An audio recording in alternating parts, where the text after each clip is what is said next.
Hey, it's Neil. Gonna really quickly unbox this X95. So over here, just so you guys know, this is my SAR Tavor. It is chambered in 5.56 and is a right-hand rifle. You can see it has a ×2 True Glow optic on it.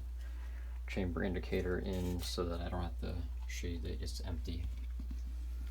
So down here we have the Tavor X95 XB16L-LE, which is the X95 bullpup 16-inch left-handed law enforcement edition.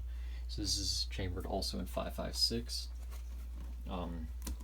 You can get the Tavor X95 chambered in 5.56, 300, I think even 7.62 and 9mm. You can get it in a bunch of different colors, but if you get it in left hand, you can only get it in black 5.56.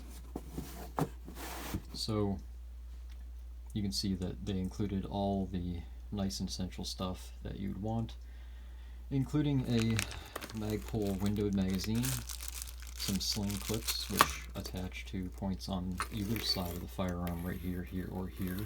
So there's a couple different attachment points. And also, if I can get it out here, lovely cleaning kit, which came also with the SAR. I had one. Has everything in there you need to clean your weapon. Mandatory lock. So let's take a quick look at this rifle and some of the differences. Sorry about that, want to get that box out of the way and lay the SAR and the X95 down side by side. You get a little bit better comparison. Obviously, one of the biggest things that shows up right away though is this back end. Very wavy on the SAR and completely streamlined along the X95. The bolt carrier release has also been changed a little bit here. You can see it lays pretty flush, and when it's out, it only sticks out about that far. The one on the SAR, it sticks out much further here, and it actually flips about 90-degree angle down when it's out. We'll have to see how that does with releasing the bolt, but haven't had this thing out obviously to fire it yet. You can see that the SAR, because it's set up to be right-handed, the ejection port is on this side, and even though these guns are designed that everything can be ambidextrous, the ejection port is actually covered on this side because on this X95 it'd be on the left. You can see the safety is on the right side as well as the charging handle. And over here on the SAR, those are located on this side. Safety here, charging handle much SAR over. So we're comparing these guns with similar controls on the same side. So as you can see, starting at the front of the gun, working my way back, one of the major differences here would be the charging handle, which was originally located much further forward on this SAR. And as you can see on the X95, it actually starts very close to the fire control group. Actually comes back a little bit further than it above the safety. Another difference is the the cutlass is apparently removable now. You can put on a pistol grip style trigger guard in its place. I don't know how much they are. I know that they're like sold out all the time. You can see the actual grip itself for the trigger has a couple different changes. So we have much less of a bump here for your hand to rest on when it's inside.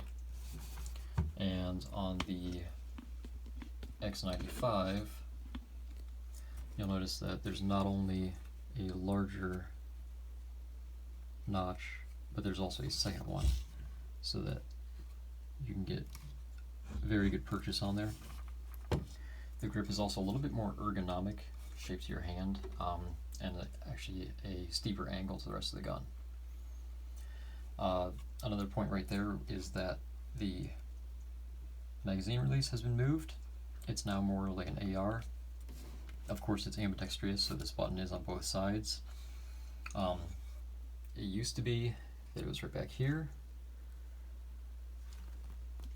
so that you have this motion right here to pull this in while you dropped out your magazine from the mag well.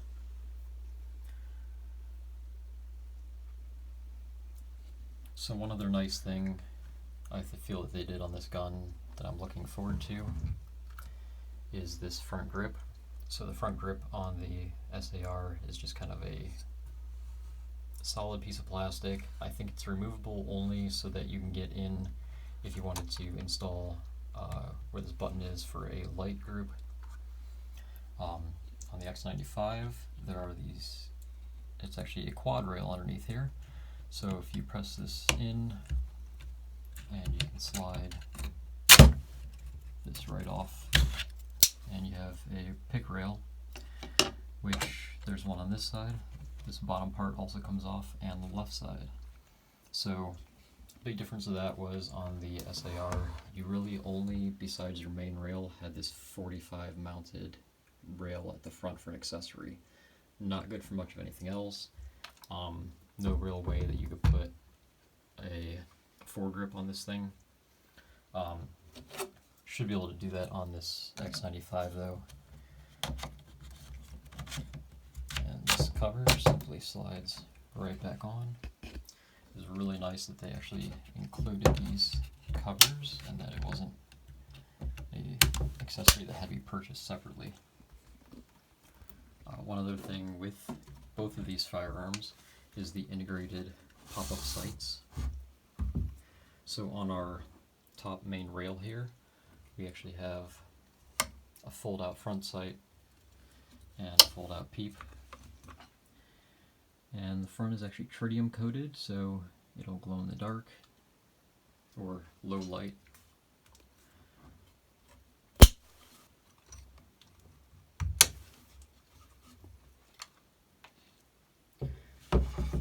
From what I've read, the other big modification that obviously I cannot try right here is the trigger pull, which apparently on the S95 is around 5 pounds, and I believe on the SAR it's closer to 11. It's a lot of pull, but on bullpups that's pretty common because, you know, your trigger group is up front and your actual trigger package is way back here, so all that space in between, it's a lot of pull. One other thing, I have this ×2 True Glow scope on the top here, and I was noticing shooting that one issue I have is the sight is actually about 4.5 inches above where the muzzle is. And so on close range shots, if you were lined up with your sight, you're actually lined up here while your round is coming out 4.5 inches lower.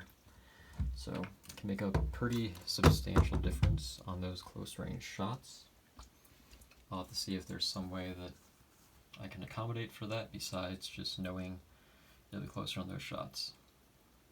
So can't wait to get this thing out and try it.